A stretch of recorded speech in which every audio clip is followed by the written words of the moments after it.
What's up, fellas? In the second video of the day, we're going to be talking about the Utah Jazz. I feel like this is a really polarizing team. I feel like you're either a Jazz believer or you're not.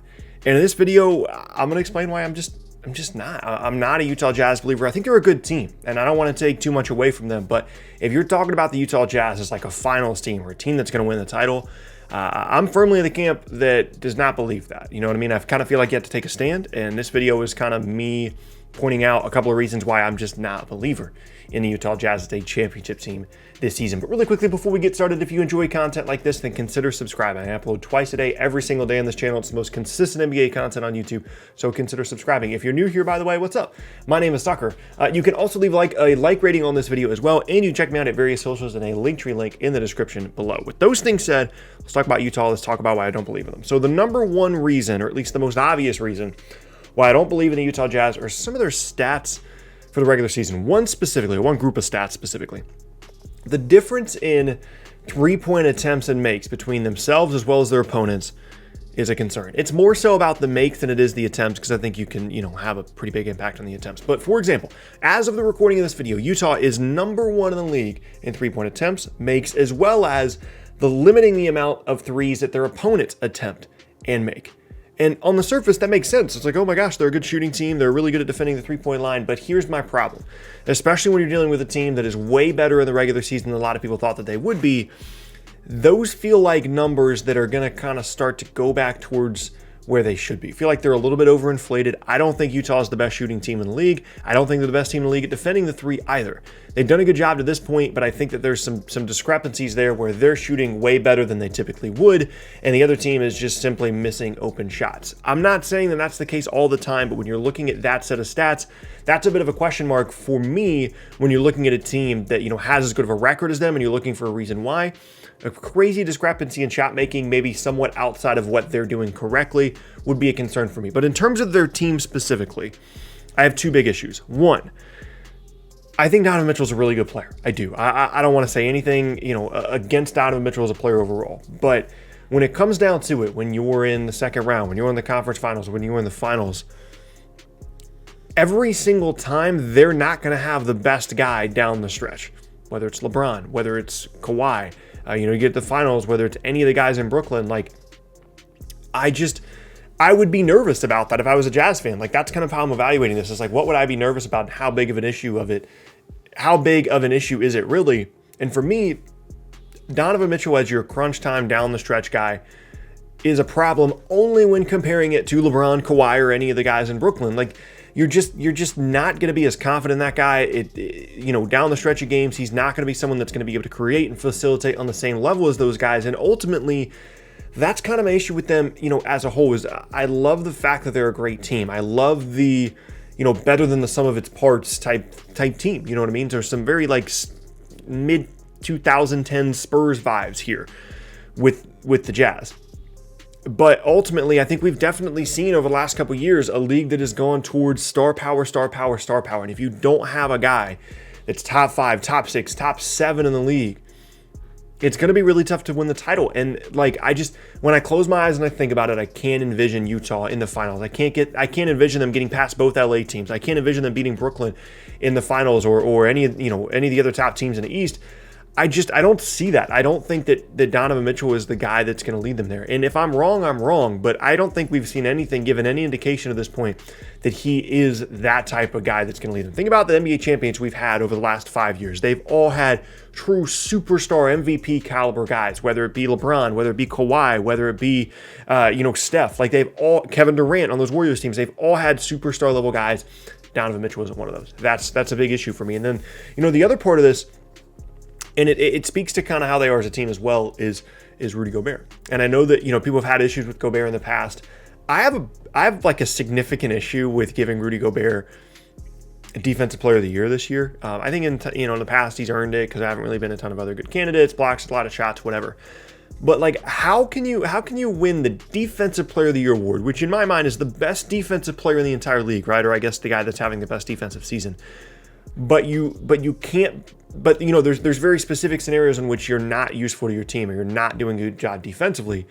I know he's gotten better, defending ball screens and playing in space, and they figured out schematically different ways to make that work. But when there are situations in which a guy that's supposed to be a focal point of your team that you've invested in heavily from a schematic standpoint, where a lot of things you do defensively are completely revolving around the rim protection that Rudy Gobert provides, and that's one of the things that makes you such a good defensive team, is that scheme that pushes everything to Gobert.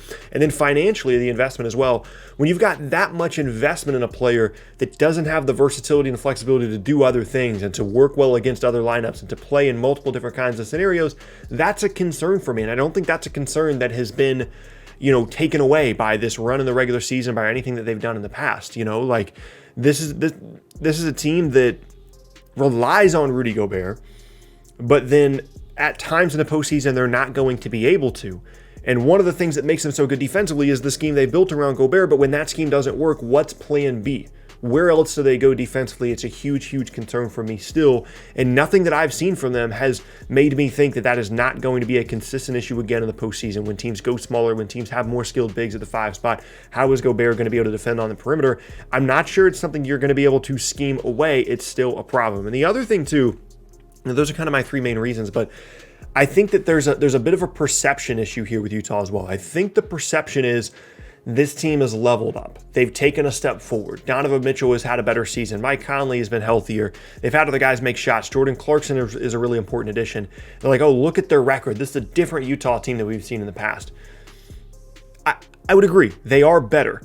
But it's not like we haven't seen crazy stretches from Utah in the past. Typically, what's been happening in Utah over the last couple of seasons, they get off to not a great start, and then they're awesome at the end of the year. Now, maybe not as great as they've been over the last 25 games or so, but they go on stretches where they win a ton of games or they win 15 of 20.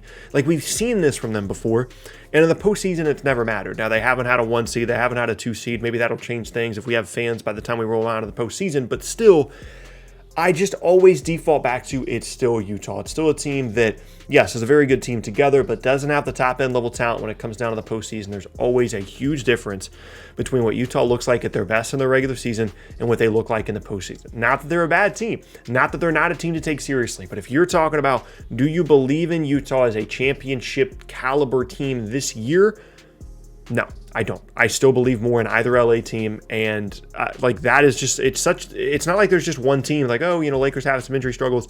There's multiple teams that I think are in the way, potentially in front of Utah, and as great of a regular season as it's been, and I don't want to take anything away from that because they've done such a great job to this point, I think that there are some inherent advantages, to what Utah is bringing to the table. There's a lot of different teams that have had a lot of different roster movement. Their rosters have changed up. There's not as much continuity, and I think more so than in any other previous season, possibly in the history of the league, continuity and having a group of guys that knows how to play together is going to help you in this particular regular season in the NBA. And I think you could make the argument that the Jazz have that over almost any other team in the league. This is basically the same team that they had the year before, but those guys have started to play better, guys like Mike Conley.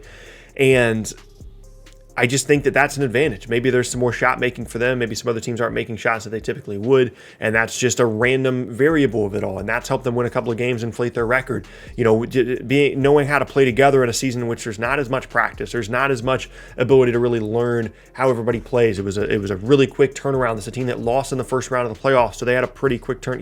They had, a bit more time to kind of recover. And you kind of, almost like we should have expected Utah was going to be this good in the regular season. But what I just continue to go back to and continue to default to is we've had impressive stretches from Utah in the past. And, whenever they get to the postseason, the Gobert thing is kind of still always an issue.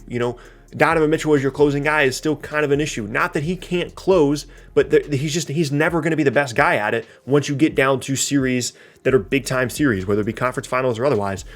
That's going to be a problem. And again, some of the stat inflation I've talked about as well. So again, I kind of feel like I had to make this video because you kind of have to be on one side or the other. You have to be a Jazz believer or not. I think they're a contender. I don't see how they can't be a contender based off where they are in the standings.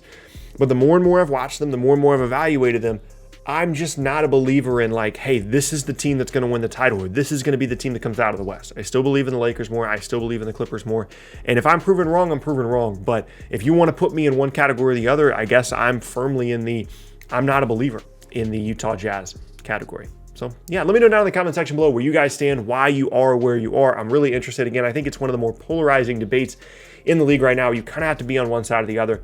I'm interested to see what you guys have to say down in the comment section below. But that is going to be the end of the second video of the day, and I thank you guys very much for watching. As I said, my name is Tucker. If you missed any of my previous videos, be sure to check out the boxes on screen, as well as on the channel as a whole. You can like the videos, you can check out the Linktree link in the description below to hang out with me outside of these videos. And yeah, hope you guys have an awesome rest of your day. Hope you have an awesome rest of your night. Enjoy your Monday, and I will see you all next time.